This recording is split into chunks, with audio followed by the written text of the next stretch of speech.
नमस्कार दोस्तों, मैं रक्षिता टीम लियोन आज से 21 दिन और 21 कहानी के इस इवेंट के साथ आप सभी का हार्दिक स्वागत करती हूँ। मेरी कहानी का शीर्षक है 10 दिन की मोहलत। एक राजा था जिसने अपने पास 10 खूंखार कुत्ते पाल रखे थे, जिनका प्रयोग वह लोगों द्वारा की गई गलतियों पर उन्हें सजाए मौत देकर किया करता था।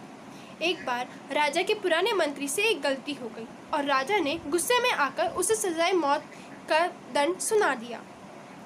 राजा ने उससे उसकी आखिरी इच्छा पूछी।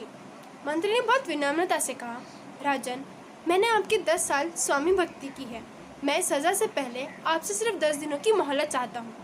राजा ने स्वीकार कर लिया और राजा ने उसे 10 दिन की मोहलत दे दी। 10 दिन बाद राजा के कहने पर सैनिक उसे पकड़ लाए और राजा के आदेश पर उसे खूंखार कुत्तों के सामने डाल दिया गया।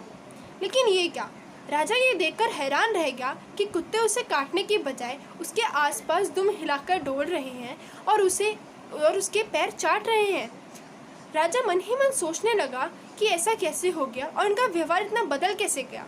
राजा से आखिरकार रहा नहीं गया और उसने मंत्री से पूछ ही लिया, ऐसा कैसे हो गया? ये तुम्हें काटने के बजाय तुम्हारे आगे पीछे क्यों घूम रहे हैं?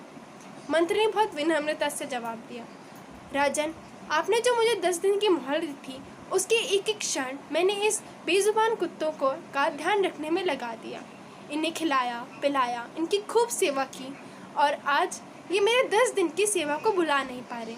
लेकिन खेद है कि मैंने आपकी 10 साल स्वामी भक्ति की और आपने मेरी एक छोटी सी त्रुटि के कारण मुझे इतना बड़ा दंड सुना दिया। राजा बहुत शर्मिंदा हो गया और उसने कसम खा ली कि वह दोबारा ऐसा कभी नहीं करेगा। दोस्तों, मेरी कहानी तो यहीं समाप्त हो गई, लेकिन ये कहानी हमें एक बहुत बड़ी शिक्षा देती है।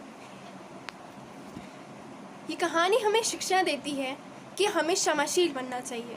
हम भी अपने जीवन में कभी कभी राजा की तरह बन जाते हैं और उनकी 100 अच्छाइयों के आगे हम एक बुराई को गिनने लग जाते हैं।